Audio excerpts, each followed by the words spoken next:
Propelled by a self-reliant drive, Indian exports clocked record numbers last fiscal. This year, however, has been different. While services exports have continued their stellar run, merchandise exports from India has found itself in a tricky position. As India continues with its industrial policy push, India's exports have to confront a slow global economy, a war in Europe, a great deal of geopolitics, amongst a whole host of factors. Some challenges and opportunities are immediate, some look long term in nature. What is clear is that the global outlook is subdued at the moment. Can the budget provide a fillip, and what can it look like?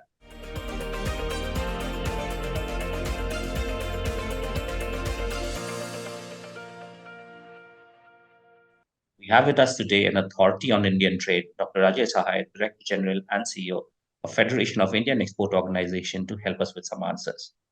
Thank you, Dr. Sahai, for joining us. Thank you. So, the first question obviously will be, given the state of, the global economy, where do you think, Indian exports will end up in 2023? You can probably break it down into, fiscal 2023 and calendar 2023. No, in fact, Indian exports have done reasonably well looking into the global uncertainties and the challenges. If I'm talking about the calendar year, in first 11 months of the calendar year, we have already recorded $395 billion of exports, and we are expecting to end the calendar year with export of around 430 to 435 billion.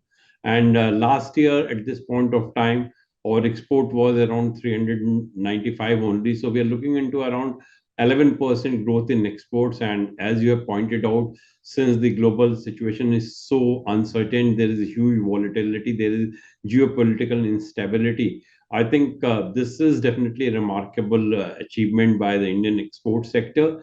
And I think we are doing very well in the services. And the good thing in the services, we are having large surplus in the services. And to a large extent, while people are talking about a current account deficit, which have touched around 4.4% in the second quarter, we are looking at the overall current account deficit of less than 3%. We are pretty sure that we will do better in exports of merchandise exports, though, of course, the figure for the month of December has not come, but we are looking into the double-digit growth in exports. But I entirely agree with you. The forecast for the global trade is not good. WTO has put it at just 1%. And in fact, the 2023 will be a unique year in the sense that global trade growth will be trailing the global economic growth. And this has happened only in 2008 and 2013. And we know how difficult these years was. So I think we need to look into these aspects and try to recover from whatever opportunities are coming in our way. And I'm pretty sure that so far as the financial is concerned, we are looking to close the financial year also with an export of around 440 to 450 billion dollar. The only tricky issue will be the energy prices. If the energy prices remain firm and they remain in the range of around 90 to 100 billion dollar, we will definitely touching this landmark. But if the energy prices soften, there may be a little shortfall, but at the same time, we'll be gainer on the import side as well. Right. So 440 this fiscal would in almost par with what we did last fiscal, right? In fact, last fiscal we ended with $422 billion. So in a way, it's around 4 to 5% growth, which we'll be achieving. And I think this assumes significance because last year we have the advantage of pent-up demand and the inflationary pressure to a large extent. Now for the commodities, for the most of the metal, the price rise is not there. And one of the reasons why commodities exports have not done well is the fact that global prices have come down. So I feel that while on the volume front, we may not take a hit, but on the value front, definitely we have suffered because of the drop in the prices of most of the commodities. Right. So what are the sectors that are doing well at the moment, and what are the sectors in trouble? In fact, if you are looking into the sector, the good thing is that almost all agriculture and processed food sector, including dairy, meat and meat products, or to some extent tobacco, they are doing extremely well. We have done well in petroleum sector, but of course we have imported also a lot of crude for that. In organic, inorganic, and specialty chemical sector, Indian exports have done very well. And for the chemical, the kind of capex which are being invested now is very encouraging sign that we'll continue to do well. We have done well in electrical and electronics, machinery, article of iron and steel, even to some extent in the leather and saddlery goods sector. In apparel sector, in knitted apparel, we have done very well, and so has been the case with toy. In fact, toy, we have, of course, done exceptionally well, but of course, it still is on a low base. But there are sectors where we have not done well, and as I told you, these are basically the commodity-driven sector. Cotton, we all know that global cotton prices have come down, and cotton demand has also taken a hit with China coming down. And so has been the case with man-made fiber, man-made filament, iron ore, iron, steel, plastics. And in the finished goods, I think we are a little concerned with the drop in export of made-ups, because global made-ups market is improving, and in textile sector, major is one of the important component of export after apparel. And we have also not done well in the furniture sector, maybe because of the rise in the freight, the furniture being a low value, high volume product, it may have taken hit. So we will watch it very carefully. We hope that these sectors also bounce back in next fiscal. So the sectors in trouble seem to be more labor intensive. I think if you're looking into the absolute value, most of them are commodities. That's why I said in the value added segment, we are little concerned with the drop in export of made-ups, because made-ups has a wide range of product, both of handloom and the power loom in different product group. And so has been the furniture. So these are the two value added sectors, rest of the commodities. And the slowdown of China also has a lot of significance for export of commodities. Though China is also a major market now, even the Europe is slowing down. So these are definitely having some adverse impact on our exports. Right. So the often quoted figure is that, around 40% of exports is contributed by the MSME sector. What are some of the key pressing issues that you think the sector, especially the MSME sector, faces? No, in fact, so far as the MSME segment is concerned, I think the basic challenge faced by them remained the same in the last 10 years or so. They are basically liquidity, marketing, and technology. In fact, for liquidity is where cash 22 situation where the banks are saying that they are flush with the funds, so wherever the MSMEs are struggling to get fund. And I think that we need to look into increasing the flow of credit to the MSME sector. That's why we have requested that ECLGS scheme may be extended for one more year with extension in the moratorium period. For the export sector in particular, we have asked Reserve Bank of India to re-roll the export credit refinance facility, where banks were being refunded to whatever extent they have finance to the export sector at the repo rate. It will also bring down the cost of credit, because repo rate being at a now around 6.2%, even if bank load under 100 basis point, they can lend to the export sector at 7.5 or 8%. We are also looking into now a deeper interest equalization support. You all know the support has come down when the interest rates were moving southward. But in last five policy announcement, RBI has increased the key rate. And that's why we are asking that interest equalization support for MSMEs manufacture may be increased to 5% and to other sector at 3%. Marketing is a particular area where I think a lot of encouragement needs to be done. Unfortunately, when global trade slows down, most of the MSMEs are not willing to showcase their products in the trade fair and exhibition, because there may not be an immediate order flowing for that. But it's extremely important that we are visible in the market, because if we are not visible in the market, when the market opens up further, we may not be getting the order. That's why we are requesting in the budget that government may come up with an export financing scheme where for the marketing, they can provide a corpus around 5,000 to 10,000 crore. To encourage individual marketing efforts also, various countries have provided tax deduction, and we will encourage the government to provide such kind of tax deduction so that the MSMEs go for market preparation, market penetration, market promotion. And these may to some extent may be incentivized by the government. On technology front, we are very happy that MSME definition has been revised. Now there is scope for inclusion of technology into MSME, and I personally feel that technology will drive the world, whether it's exports or otherwise also. I'm looking into increasing in the threshold limit for credit-linked capital subsidy scheme, where the threshold is still at 1 crore. Now, since the threshold limit for the medium and small industries have been up substantially. We were looking for that support also in the budget. Right. So, exports is no more just about, your domestic situation. It's a lot to do with geopolitics. Climate change is a big factor. Reorientation of sectors and industry. Where are Indian exports placed, and how can we tap opportunities? No, in fact, as we discussed, we have done so far very well, but we are conscious of the fact that many of economies are entering into the recession. Only recently, IMF has said that one third of the countries in the world will enter recession. We are seeing its impact in Europe and some of the Northeast Asian countries also. We are watching US very closely because so far, because of the high employment opportunity, US is not expected to go into the recession, but other parameters are pointing to that. We will watch that. I think we need to look into some of the issues which have been helpful for the Indian exports. We feel that now India will have an advantage when we enter into the next financial year with more aggressive FTAs at our disposal. We have already formed up one with Australia and UAE, which will be further building in the next financial year. We are hopeful that with the UK and Canada in particular, and maybe with Israel, also we work out the similar kind of partnership. Secondly, with the PLI scheme for electronic sector being in the third year, we will have more production coming out of the electronics product, which will help in our exports. We also feel that a lot of breakthrough will come in APIs in pharmaceutical exports and in food processing exports, and these will also help in pushing our exports. We are also looking into an opportunity which has come in export to Russia. We have worked out a rupee payment settlement mechanism also.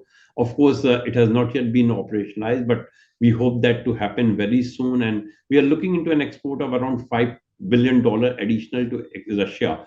And we are also watching very closely the opportunity which are coming in export to Europe also, because if you are looking into Europe's import for Russia, it's around $120 billion. $60 billion is energy and oil, even assuming that we are not getting much breakthrough into that. Though, of course, today this is the scenario that we are exporting a lot of processed oil to European countries also. But still in the $60 billion market, we are looking into taking an additional export of $15 to $20 billion. I think the one positive for us is that the realignment of global value chain is happening bypassing China. And that's a huge opportunity which is knocking at our door. We have definitely been benefited by China plus one policy of the global companies. And I think we need to build on that. We're also expecting a lot of investment flowing into the country. And since FDI also has a lot of good linkage with exports, I'm pretty sure that in years to come, we will be definitely taking advantage of that as well. Right. We had, our last year's discussion and the year before that, we've talked about the need to diversify our export basket. Instead of being done, what do you think is the future of Indian exports in terms of products, and what should be the focus? Uh, 30% of India's exports is towards a segment which contributes 70% of the global imports. On the contrary, 70% of my export goes to a segment which only have 30% of the global imports. Today, global import is dominated by automobile, machinery, electrical, and electronics, and they together account for more than one third of the global import with a whopping size of around $6.7 trillion. In this segment, our share is less than 1%, though our overall segment in export is close to now 1.8%. I think we need to push export into this segment. The good news is that the production link incentive scheme is covering all these areas, whether it's machinery, electrical, electronics, or automobile. So I'm pretty sure that in years to come, we will have much more capability into these fields. And since these fields are going to dominate the global imports also, we will be having better share in global exports so far exports are concerned. Secondly, they are also one of the major import constituent also. So if we are developing domestic capability, not only will be expanding our exports, but we will going for huge import substitution also. By one estimate, India's electronic imports, if not checked, may cross whatever we are importing in the form of energy supply as of now. It may touch around $400 billion in next 4 to 5 years, but I don't think that is the situation now. In mobile sector, we have already seen the success. Now today, we are getting a surplus in mobile. That means that our total mobile export is much more than our mobile imports, and we have changed the scenario in last 4 to 5 years. I am hopeful that this kind of story is repeated in other electronic sector also. Right. So the last question before we let you go is, what is your wish list for budget? I'm looking the budget to push investment in infrastructure. We have seen that trend for the last many years, and I'm pretty sure that trend will continue. Another thing which I would like the budget to address is to look into the logistics issue.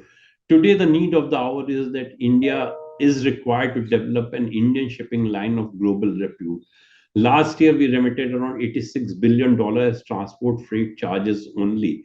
And the way our exports are increasing, this figure will cross $100 billion. If we have an Indian shipping line which gets even 25% of the share, we can save around $25 billion on year basis. Secondly, once we have our own shipping line, we will not be at the sole mercy of the foreign shipping line. All that is required is probably tweaking in some tax structure and maybe little fiscal support. Since Shipping Corporation of India is being disinvested, we hope that some of the large private sector players enter into the field and help the country to develop capabilities in the shipping sector also and makes us Atmanirbhar. The other issue which I would like the budget to address is to push and incentivize R&D. R&D and product innovation is crucial for sustaining in exports. We are one of the lowest spender of R&D so far our competitors are concerned. We are spending less than 1% dollar on 1% GDP on R&D, wherever our competitors countries are spending between 3 to 4%, and some of the countries like South Korea and Israel, they are at around 4.4%, 4.7%. We want R&D to be incentivized because it's a high risk area with a long gestation period, and therefore we will request the government to provide more incentive for R&D to encourage Indian companies, Indian exporter to spend in R&D. Today we are seeing much more R&D happening only in the field of pharma, not in the other field. But if we want India to be a quality supplier of goods and more so of the innovative product, we require more spending on R&D, and government has to play a bigger role in that. We are not looking into an outright subsidy. We would like the R&D burden to be shared between industry and the government. So if industry is spending $1 in R&D, government provide a tax reduction which may be equivalent to $2, and assuming the tax rate be at 35%. So on a $1, 70 pence is being shared by the government, 30 pence is being absorbed by the industry. And I think this is something which will help the country not only in export but also in qualitative manufacturing. Right. So R&D, marketing, and Indian shipping line, and so much more. Thank you so much for talking to us, Dr. Sahai. We'll have to wait till February 1 when the FM presents our budget to see how many of your wishes have come true. Thank Thank you so you. much. Thank you. Thank you.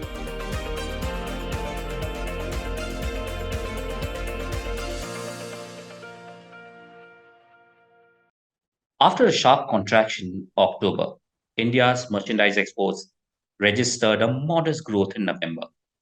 Merchandise exports had contracted 16.7% year on year to $29.8 billion in October. The slowdown in the global economy, high inflation, war in Europe have all gone on to impact India's exports. After the highs of last fiscal, where India achieved a record export target of $418 billion, the current flux is worrying. India might not be an export led economy, but we are also not passive passengers in the global trade. So, what can budget do to help Indian exports? To get some answers on this, we have today Nisha Taneja, Professor, Indian Council for Research on International Economic Relations, Arun Kumar Garodia, Chairman, Engineering Export Promotion Council, Atul Gupta, Partner, Deloitte India, and Mahavir Sharma, Director, Carpet Export Promotion Council, CPC, and Woolen Exports Promotion Council. Dr. Taneja, let's start with you. What do you think is the status of Indian exports at the moment? Last year it was a bonanza for India's exports, especially for goods, because what we did see was goods exports increasing by 46%, and services exports increased by 26%. So, but the projections for this financial year are not that encouraging.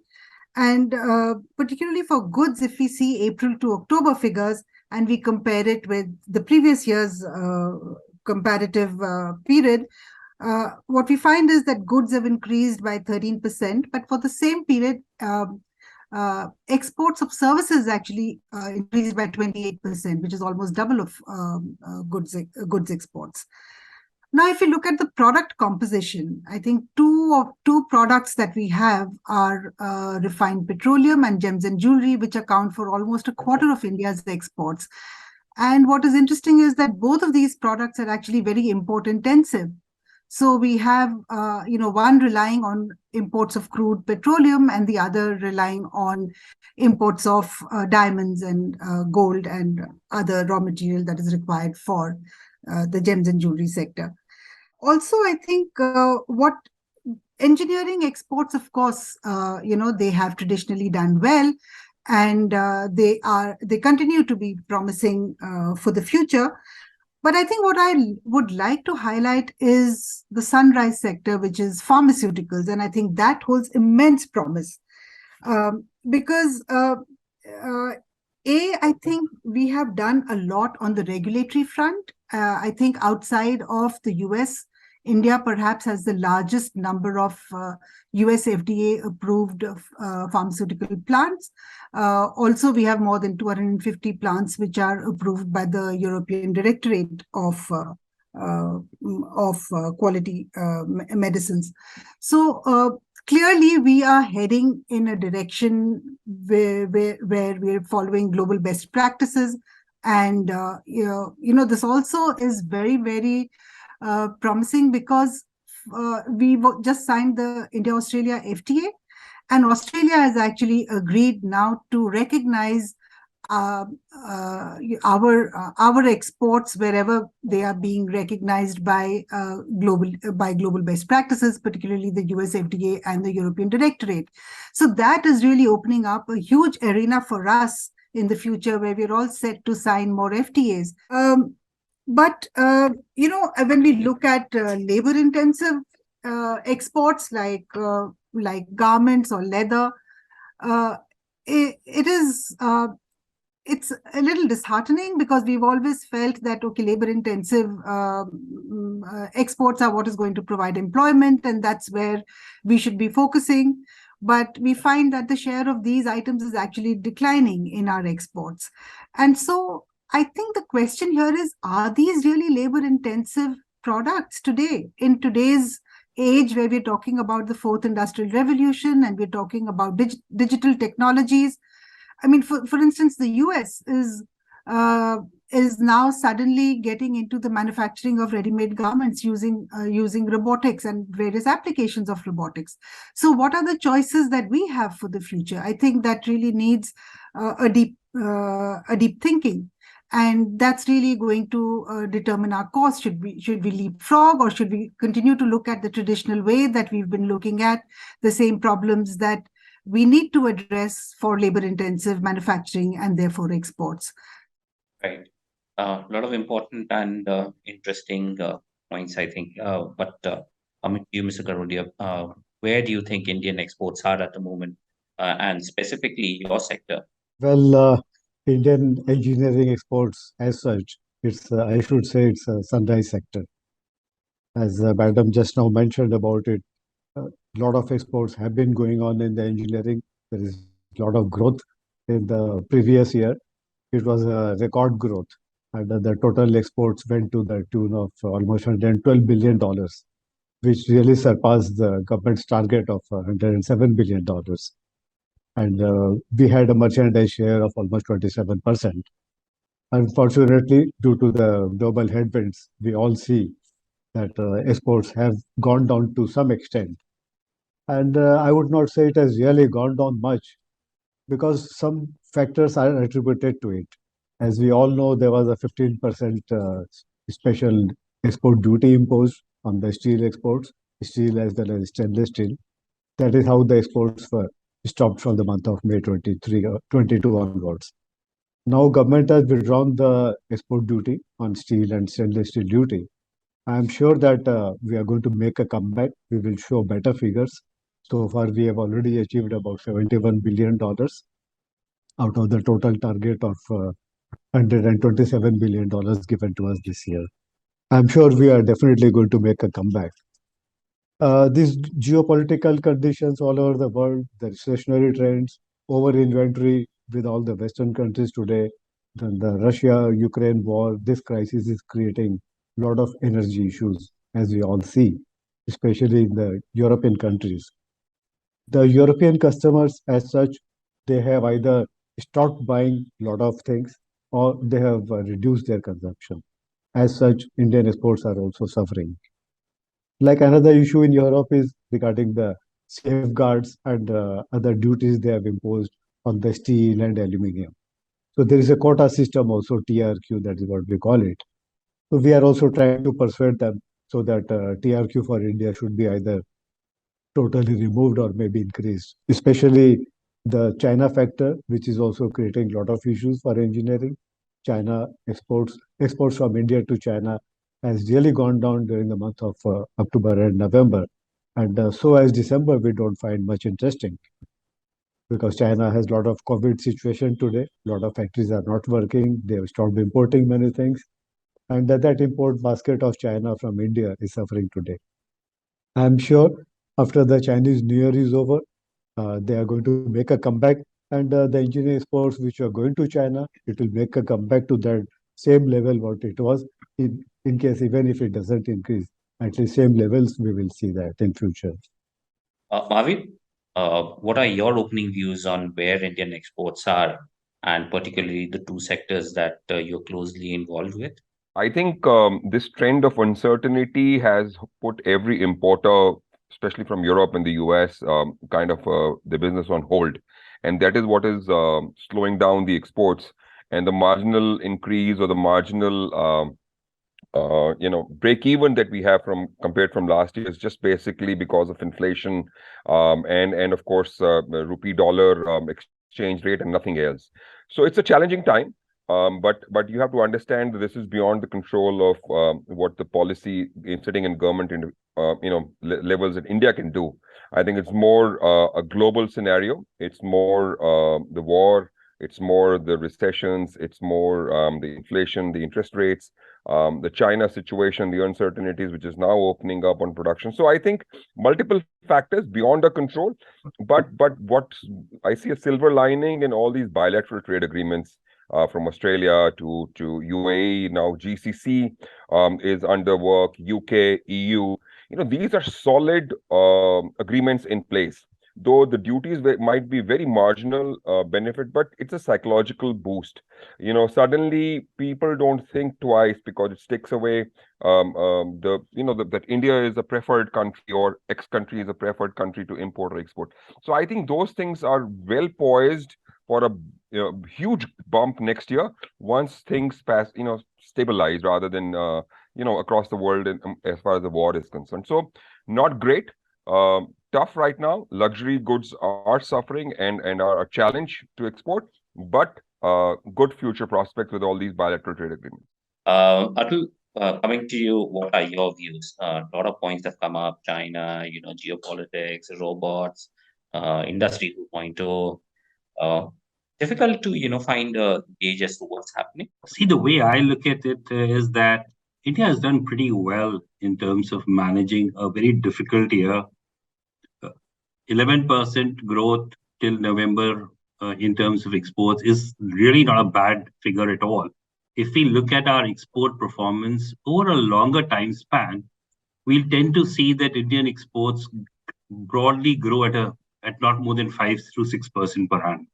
So if we take a longer period, right, when we're talking about merchandise exports. On service exports, again, we are booming. It's 28% and it's great. I think the targets which have been set by the Commerce Ministry would largely be met despite of all these dark clouds that we talk about: inflation, cost of credit, recession, supply chains, China's COVID, Ukraine. I think we've done reasonably well.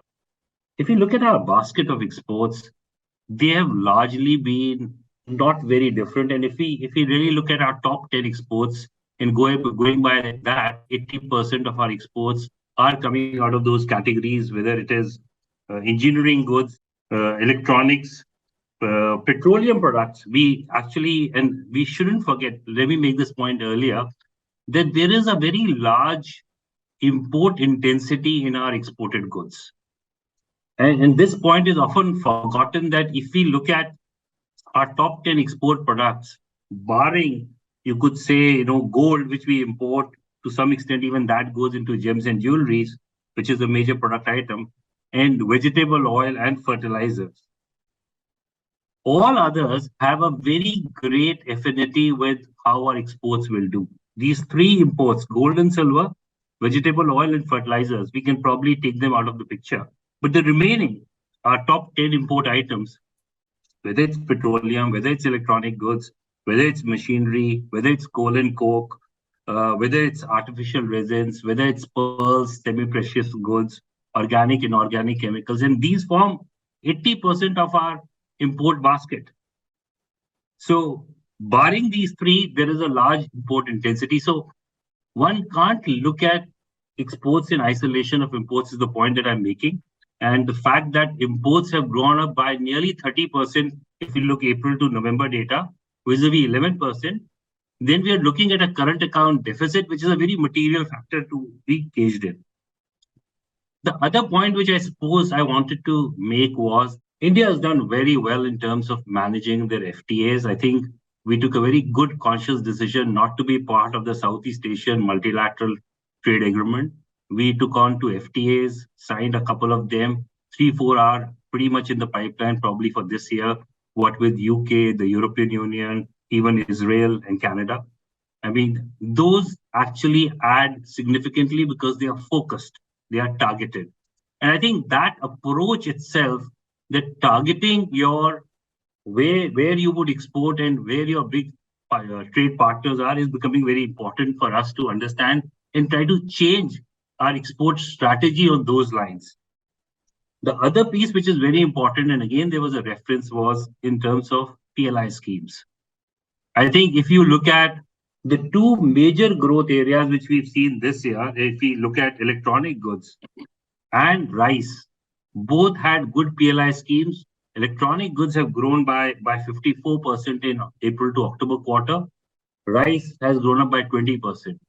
There have been some marginal increases from April to November vis-a-vis last year, but those are marginal increases. But these 2 stand out, and both had PLI schemes. The third piece which I sort of wanted to talk about is the fact that managing rupee trade that has happened of late, and how the government has opened up and started opening Vostro accounts to do rupee settlement of exports, is a very, very salutary change in terms of how to do your foreign currency management in terms of exports and imports. The fact that we managed to export, and Russia has become all of a sudden our largest importer of oil, where we import our oil from, rather than Saudi Arabia, which again was a smart move by the government. So I think the responsiveness of the government to changes conditions which change your comparative advantage in export of goods and services is a very important factor which has come about in this year and has been done well.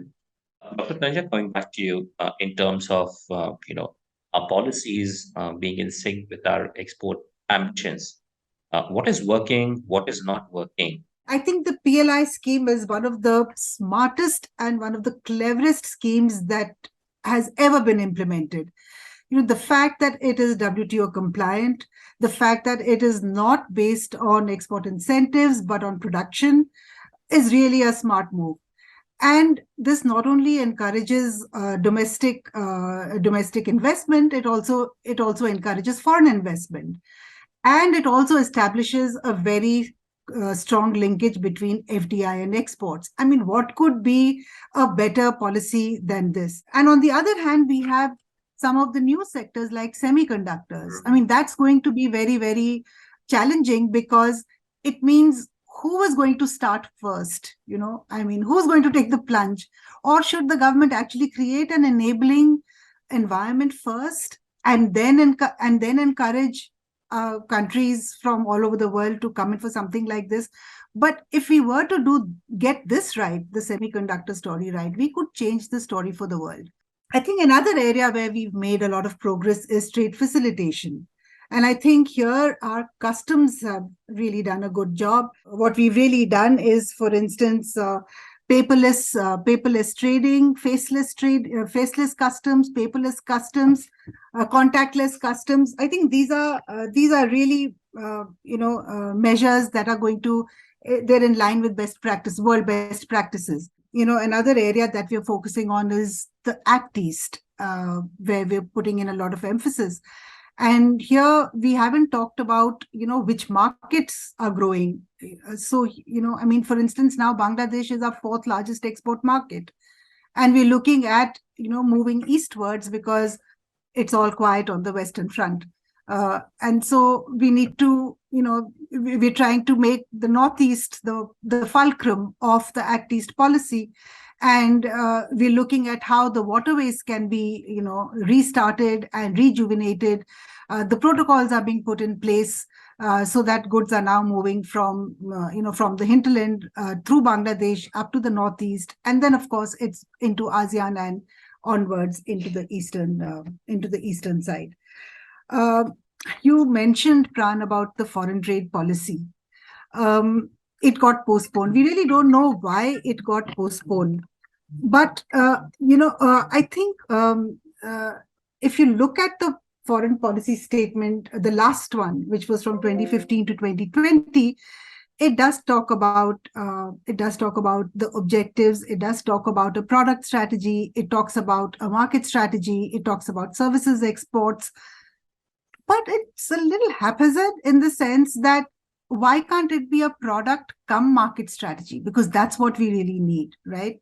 And I think here we need to draw from, I think our own policy ecosystem is evolving and it's evolving very fast. And we need to learn from these different silos where these policy changes are happening. For instance, I think the logistics policy, I think it's a master document in terms of, the way the vision is laid out, the way the objectives are laid out, the way the targets are laid out, the way the strategy to achieve these targets are laid out, the way a monitoring mechanism and an institutional mechanism has been laid out, is really something that can be emulated. And it's the same Department of Commerce, right, which is looking at the logistics policy.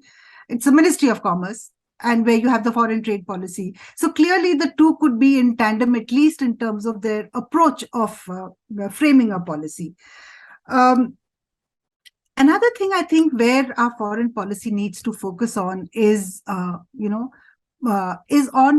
improving market access. And here I think we can actually learn from, countries like Australia, countries like the UK, where the Department of Commerce and the Foreign Trade Office worked in tandem. And, for instance, it's not just about standards, it's also now about environmental standards, which our exporters need to be compliant with. And then we also have this whole issue of, the small and medium enterprises being able to meet all these standards. So how do we get everyone into the fold, and how do we actually then think of what could be a foreign trade policy that could take into account all these factors? Right. Garodia, if I can come to you, the exporter, you think you have the tools, the policies, and most importantly, the convenience. Dr. Taneja talked about trade facilitation. Do you have all these to carry out your exports and be globally competitive? I must tell you, as the tools and policies, the government, what best they have done is a GST enrollment from 1st July 2017. that has really taken out 90% of the pain point from exporters. The GST introduction has really helped the exporters in a very big way.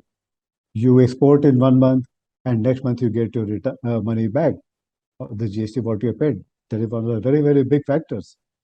We have been able to combat with the requirement of our working capitals accordingly. Then the next very great move that government has taken is the EDI, the electronic data interface in each sector. This export data especially, that has really helped us. You don't have to go to the custom house. You file online and you're done with it.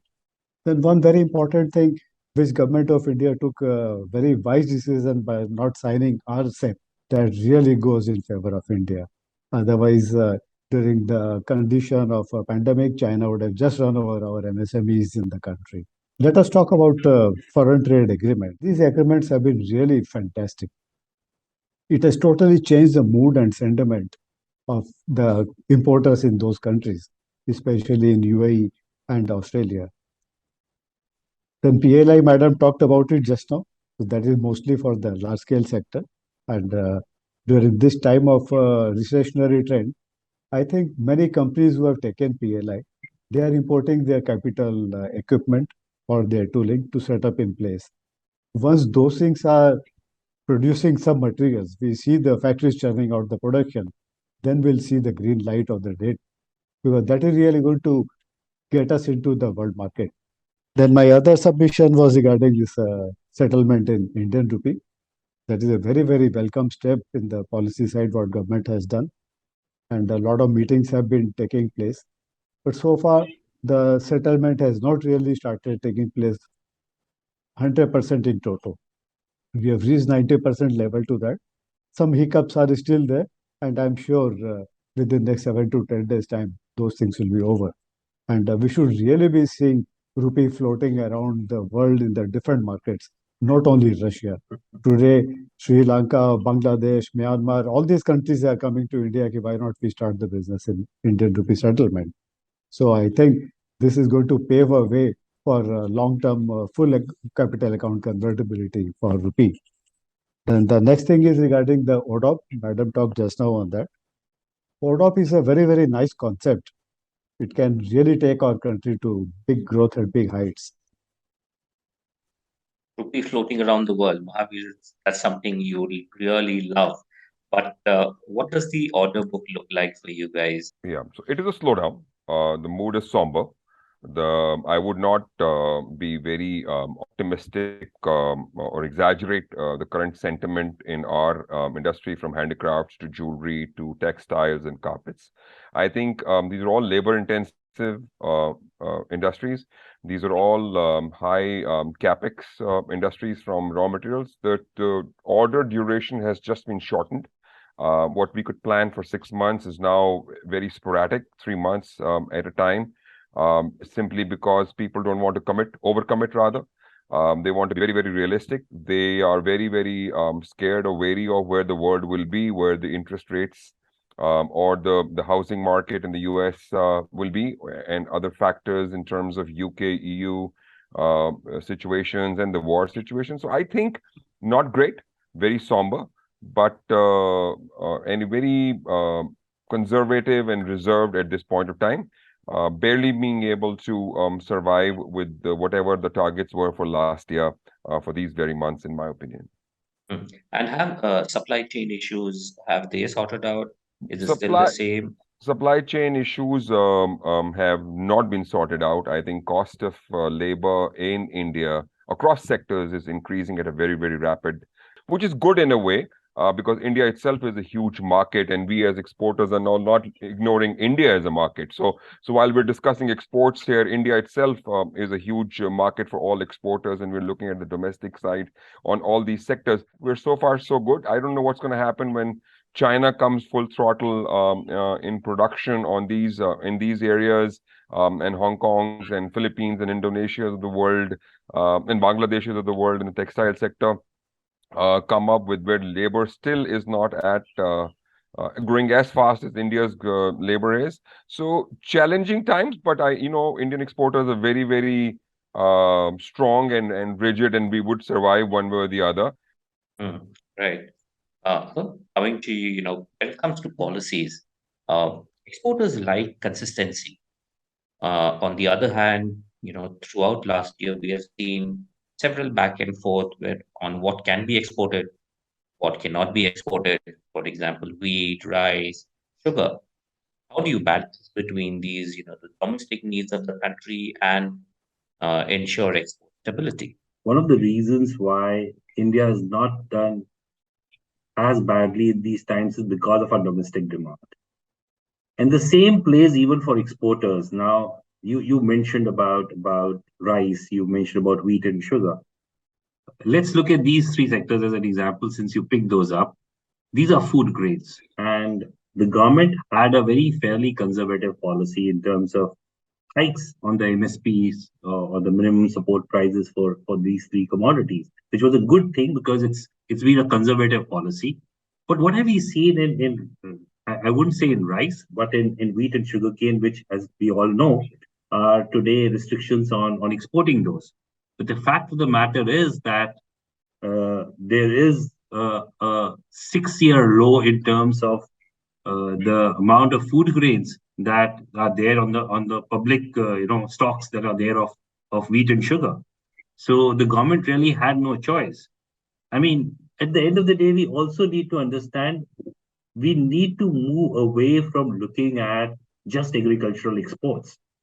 So long as the producer in India, whether it is for agricultural commodities or otherwise, is having a fair share of the domestic market, in absence of an export market shrinking or the export market growing faster, I think that stability comes. We do know that MSME is nearly contribute 40% of our exports. I think that segment is the one which needs to be protected, not our significant exporters, which really account for the large increases that are happening particularly in value-added exports, the manufactured exports, so to say. There has been a recent move by the export ministry, by the foreign trade, and this is relating to setting up a global market intelligence network. I think that is something which is more important because it provides signals much in advance to our exporters to be able to calibrate what they want to export, how much do they want to export, which markets to operate in. I think it's high time that we started using technology to provide our exporters, particularly in agricultural commodities or in commodity markets, what are the signals that are coming, and those are provided timely. That information is important. So it's time to introduce a little more of technology in helping our exporters to be able to time and even to get better prices. Let's get to the mood of this conversation with the wish list for the budget. Starting with you, Dr. Taneja, what do you think the FM should do for exporters this year? Talk about revenue neutral measures, which I think are now, I think even the industry needs to think more along those lines, that there are exports beyond tariffs and beyond tax concessions, and so that focus has to change completely. And if the government has to do something for exports, why not in terms of capacity building for exporters? Or if you're looking at market access, then we're looking at how can exporters be equipped better with information related to regulatory requirements of foreign markets. So again, I think it would be along those lines. And if I were to really talk about taxes, I would say maybe more improvement is needed in terms of, say, compliance issues or procedural issues, making it easier for exporters to deal with this whole machinery. Mahavir, what's in your wish list? Not the conventional ones. No. So 3 things. One is road tax. Road tax has existed. I fail to understand why is there a cap on road tax, or is there a cap on duties that we pay for petrol, diesel, electricity. That's a percentage, right? The more we use, the more we pay. So why should there be a cap? The finance ministry should overhaul and increase the budget of road tax. The percentages are fine. They will keep on changing, but there should be no cap on anything. And I think that's something that we've been asking for long, and it's very much required, because it's not something that you're giving us as subsidy, as ma'am was saying. These are actually taxes that we are paying. And as Atul said earlier, we should not be exporting duties and taxes. And that's one very important thing. Secondly, I think over the last 4 or 5 years, brand India has become a very affirmative brand. I think India is recognized globally across products and across services. I think this is the time that we need to put impetus into creating ambassadors or our embassies, into creating the goodwill into the consumer's mindset also, where the mindset and the perception at the consumer level, not at the government to government or B2B level. And lastly, of course, my request is that how we have PLI, and of course, environment is a very, very important factor. Industries that are carbon neutral or carbon positive should be incentivized. I mean, you have to understand that we are compensating for all that's happening on the other side of the world, which is equally important. I'm not trying to take anything away from it, but at least when we are doing environment-friendly stuff, when we are using biodegradable products, when we are not using energy, we're not polluting the world, we need to get certain incentives, which should maybe come out of the other industry, so that it neutralizes and encourages industry. So how production is linked, I think carbon positivity and neutrality can be added to the budget, and that will show India's forthright track towards 2030, where we have to follow all the ESG guidelines and be absolutely a country that is forward-looking and positive. Coming to you, Mr. Garodia, what do you want the FM to do voters this year? Well, it's like this. Capacity building is very, very vital for especially the engineering sector, because we deal mostly huge competition with China and other countries. So capacity building is one of the foremost things. So what we want there should be hand-holding, especially for the MSMEs. The MSME companies, as you know, they export almost 40% of the national merchandise exports. They need a hand-holding in respect of a few things. If given to them, I'm sure they will come out better and do a lot of work for the nation. They need more funds to their kitty all the time. Banks are reluctant to fund in their needs.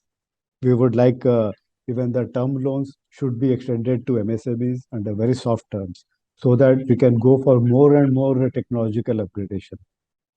Then one very important thing that we want, RBI should come in and do the refinance of the export finance to the commercial banks.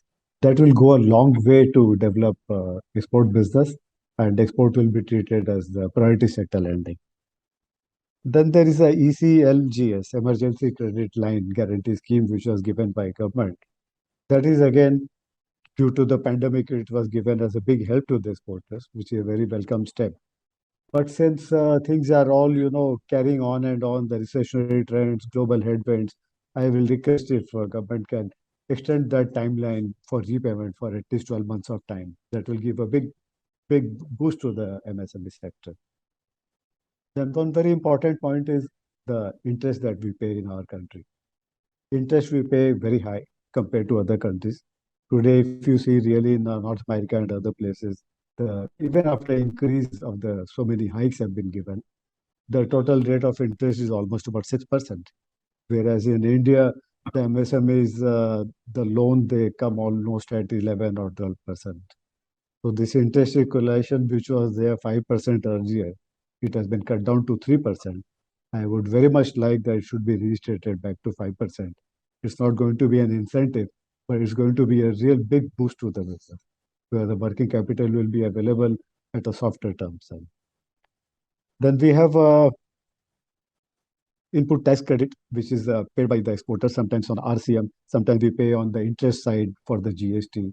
Extra money has to be paid. If government could make sure that these extra payments could be also allowed for the input credit, that will go a long way to help the MSMEs. And one very important point, just now we were talking, which is really little away from this side. Waterways have to be interconnected in India. And these waterways should be interconnected to the deep sea ports, which will find a big boost in the EXIM business, be it exports or imports. Because we always talk of transaction cost, and this transaction cost will come down very substantially if we do. Running out of time, so Atul, I will let you have the last word. What should the FM do for the export community this year? The point that Dishi made regarding procedures to be eased out and responsiveness of the government, I think that's the key area which the government should work on. Clearly, the turnaround time, Singapore has a turnaround time of probably 4 hours. We still have a day or two before our imports and exports get really the turnaround time at the ports. That can further be enhanced while the government has done a lot in terms of trade facilitation. But clearly, that's one area where we can work around a lot more. Which is slightly different. The point that I would like to make is regarding time to think in terms of, can we get a better competitive advantage for service exports?